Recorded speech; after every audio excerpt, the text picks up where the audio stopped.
위험한 일을 할 때에는 안전장치가 있어야 됩니다. 군대 가서 유격훈련, 아찔한 계곡 사이에 줄 걸어놓고 가라 그러면 부들부들 뜹니다. 떨어지면 죽을 것 같아요. 그래 죽지는 않습니다. 허리에 안전장치 메고 있죠. 혹 줄을 놓치면 대롱대롱 허공에 매달려서 구출을 기다려야 하는 상황, 치욕이죠. 당사자는 죽고 싶다 할 만큼 부끄러운 일이지만 죽는 것보다 낫죠. 위험한 일에는 안전장치가 있어야 합니다. 성경 해석은 위험합니다. 성경을 잘못 해석해서 이단이 되기도 하고 잘못된 하나님의 이미지에 눌려서 신앙이 왜곡되기도 하고 한 시대가 어두움을 경험하기도 합니다. 중세 시대에 성경을 잘못 해석했구나, 제대로 해보자. 강력한 운동이 일어났습니다. 500여 년 전에 종교개혁입니다. 잘못된 성경 해석을 바로잡고자 최선을 다했습니다. 그런데 그때 종교개혁 때의 해석도 완전하지는 않습니다. 대표적으로 지난 주일에 왕같은 제사장 아니고요, 제사장 나라다고 했습니다. 사실 성경은 그 자체 안에 잘못된 해석을 막아주는 안전장치가 있습니다. 9절에서 왕같은 제사장이라고 읽었으면 사람은 크게 고향 업될 수 있습니다. 자부심 가득하죠. 여러분, 고대 사회에서 가장 높은 사람이 왕이잖아요. 사회에 따라서는 사제가 더 높은 경우도 있죠. 그런데 왕이면서 사제다? 최고죠. 야, 우리가 이런 사람이야, 우쭐할 수 있습니다. 그런데 11절에 보면요, 사랑하는 자들아, 그리움인과 나그네 같은 너희를 권하노니 했습니다. 왕같은 제사장이라고 한껏 올렸다가 그리움인과 나그네 완전 바닥으로 내동댕이 치는 거예요. 그렇죠. 혹은 바깥으로 밀려나는 겁니다. 왕이나 제사장은 그 사회에서 인사 중에 인사인데, 인사이드인데, 그루민과 나그네는 아웃사이드예요. 아무런 권리도 주장할 수 없고 누구한테도 자신을 내세울 수 없는 사람들, 그루민, 나그네와 여러분이 같습니다 라고 그리스도인들을 규정하는 거예요. 그래서 다시 구절을 보면 왕같은 제사장 아니라 제사장 나라가 맞다. 마르틴 루터의 시대는요, 소위 크리스텐덤, 기독교 왕국, 킹덤, 크리스천니티가, 교회가 킹덤을 이루고 살던 시대였습니다. 태어나서 보면요, 주위에 전부 다 모든 사람이, 학교나 직장이나 교회 다니는 모든 사람들이 그리스도인들 뿐이에요. 그렇죠? 그래서 여러분, 교회가 믿지 않는 사람들에게 어떤 세상에서 어떤 사명을 감당한다는 생각 자체를 하기가 힘든 시대였습니다. 그래서 온통 관심이 교회 안에만 집중될 수밖에 없었고, 또 교회가 권력이 되었습니다. 사제들이 권력을 독점하고 있었기 때문에 그것을 깨트리자라고 하는 것은 꼭 필요한 일이었습니다. 그러나 오늘은 다릅니다. 안 믿는 사람들이 많죠. 기독교는 문화적으로 세상에서 소수가 되었습니다. 서구 사회도 그렇습니다. 그림으로 표현한다면요, 오랜 1000년 이상의 기독교 왕국을 지내왔지만 지금은 포스트 크리스텐덤, 왕국 이후입니다. 기독교인들이 주변인이 되었어요. 사회의 핵심이 아닙니다. 문화적으로 소수가 되었습니다.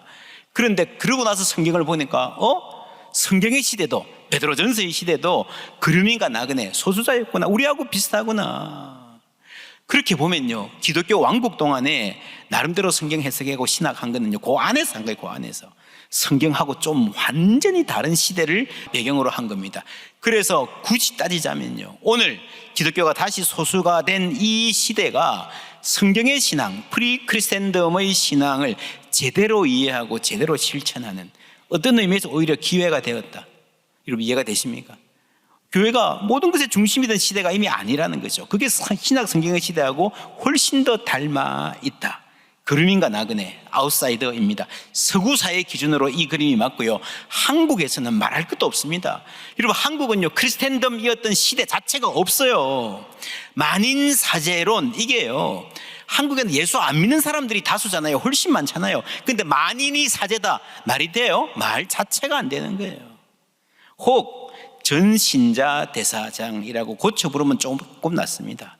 그러나 여전히 한계가 많습니다. 여러분, 성경적이지도 않고 현실적이지도 않습니다. 더욱이 제사장에게 요구되는 헌신, 성결한 삶에 대한 고민이 전혀 없이 그냥 권리 다툼으로 내가 잘났다, 내 목소리 높이고요, 권위에 순종하지 않으려는 핑계, 교만의 도구가 됩니다. 여러분, 영적 세계에서 반드시 필요한 안전장치는 교만해지지 않도록, 너무 올라가지 않도록 반대 방향으로 작용해야 됩니다. 그래서 베드로전서는요, 제사장직을, 그 영광을 힘주어 강조하면서 더욱더 자주 계속해서 여러분은 나그네입니다, 그륜인입니다 라고 말하면서 그리스도인들을 낮추는 거예요.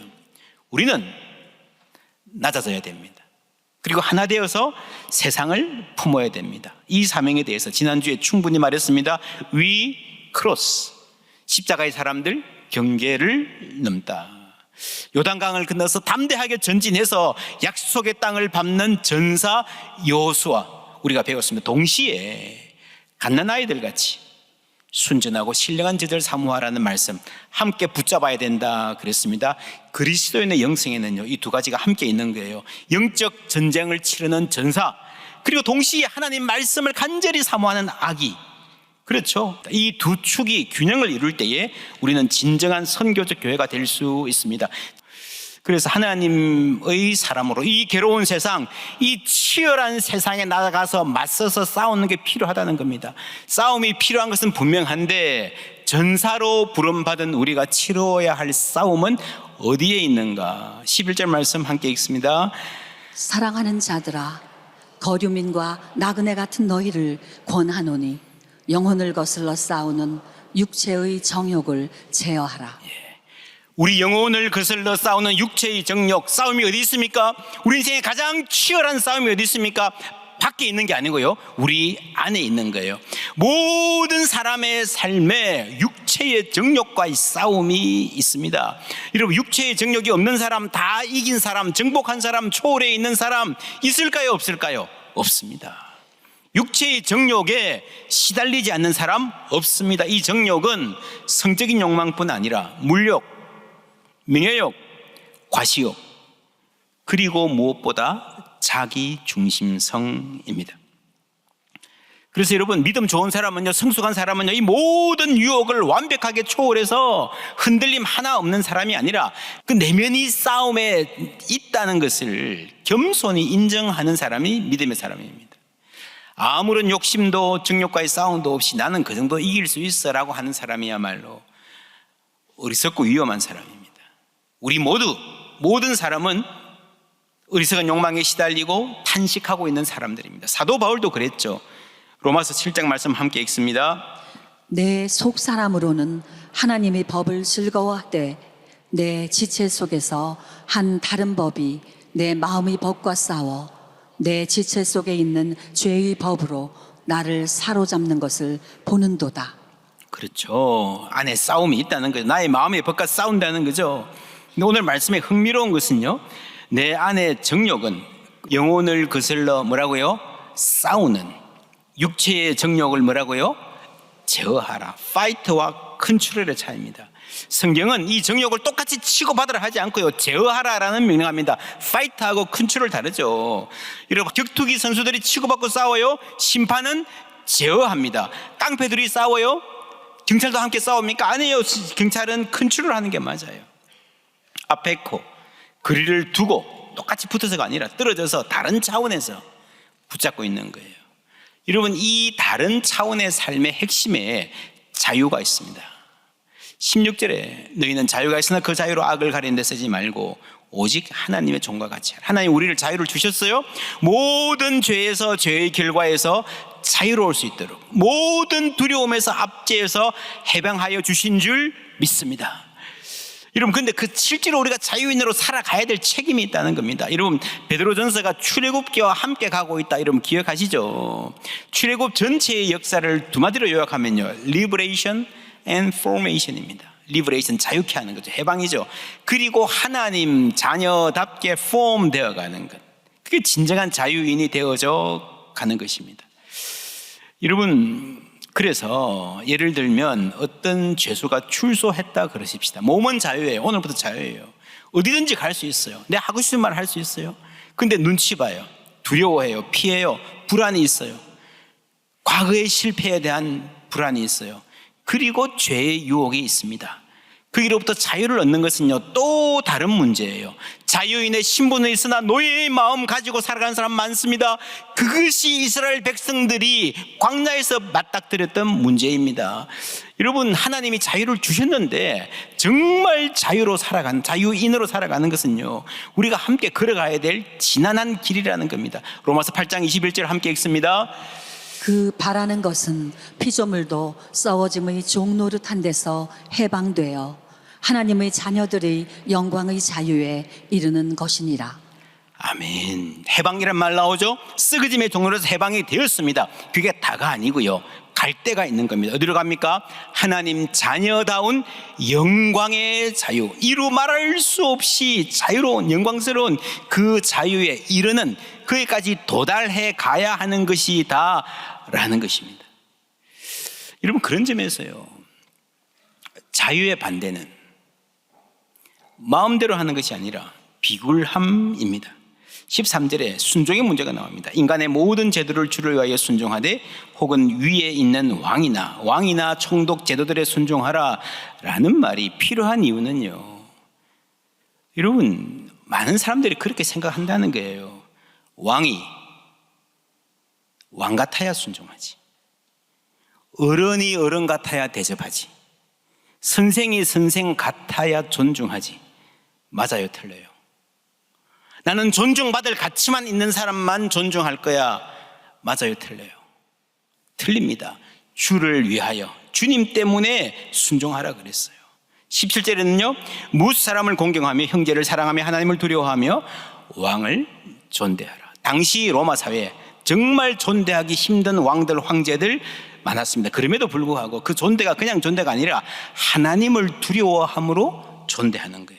그리고 맨 앞에 뭐라고 나옵니까? 뭇 사람을 공경하며. 뭇 사람, 모든 사람이죠. 여러분, 이 뭇 사람을 공경하라라고 하는 말에 누가 포함될까요? 높은 사람도 포함되죠. 여러분, 아래 사람도 포함될까요? 안 될까요? 포함되죠. 장애인도 포함되고요, 남자도 여자도 포함되고요, 노예도 포함되는 거예요. 그래서 왕을 존대하라는 말은 물론 여기 포함되어 있지만 그것이 왕만 존대한다, 힘 있는 사람만 존대하는 게 아니라 모든 사람을 다 존중하는 맥락에서 이 사람도 존중하라는 거예요.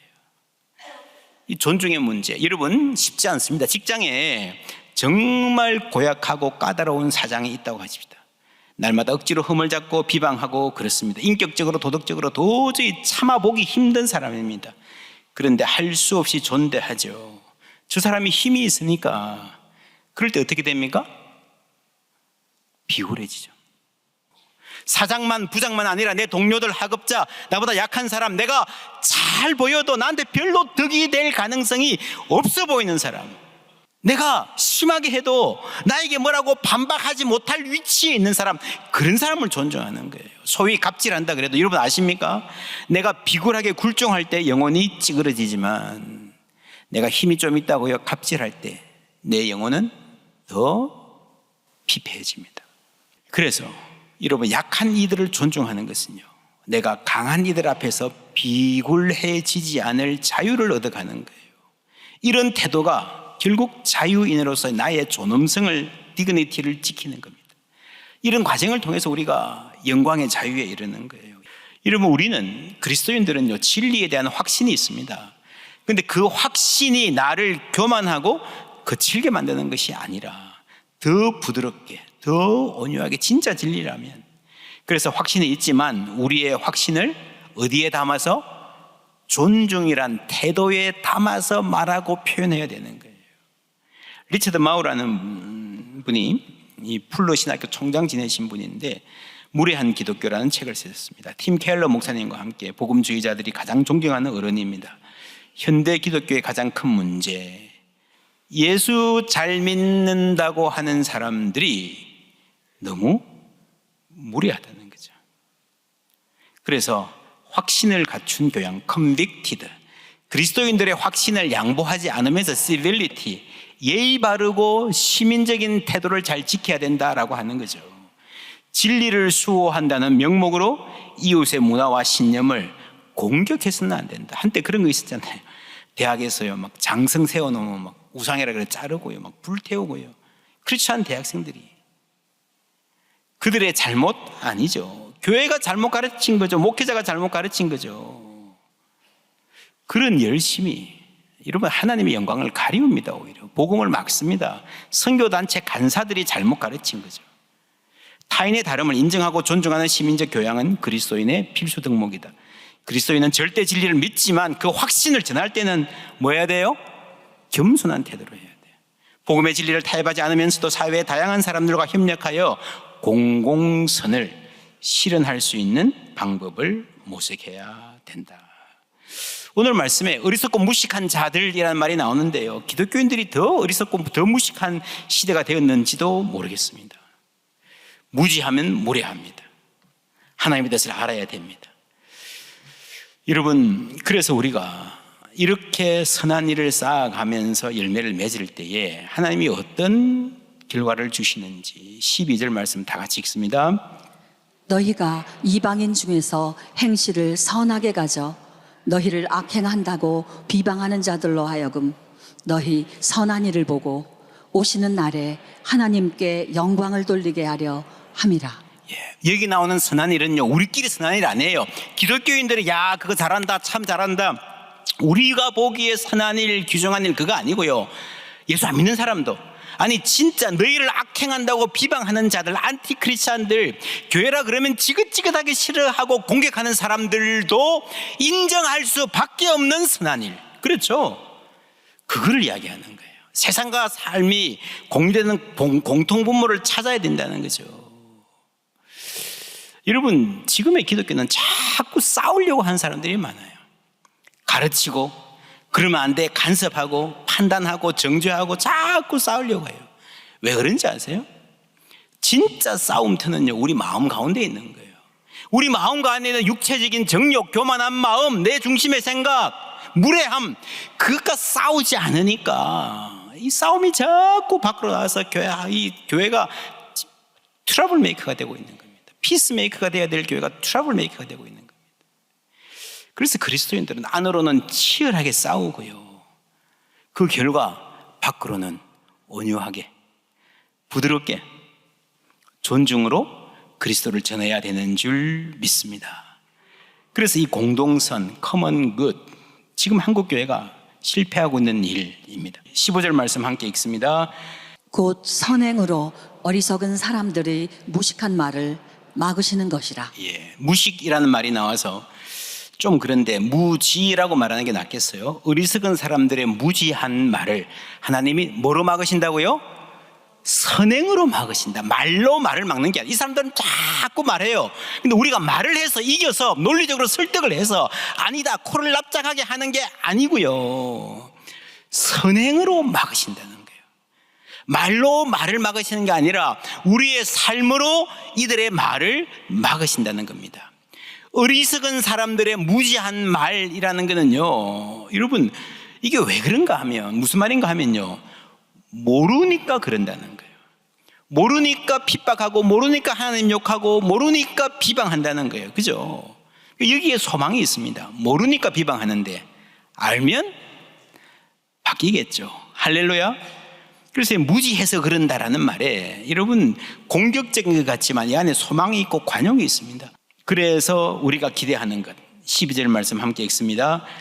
너희가 이방인 중에서 행실을 선하게 가져 너희를 악행한다고 비방하는 자들로 하여금 너희 선한 일을 보고 오시는 날에 하나님께 영광을 돌리게 하려 함이라. 아멘. 너희 선한 일을 보고 너희 삶을 보고 언제요?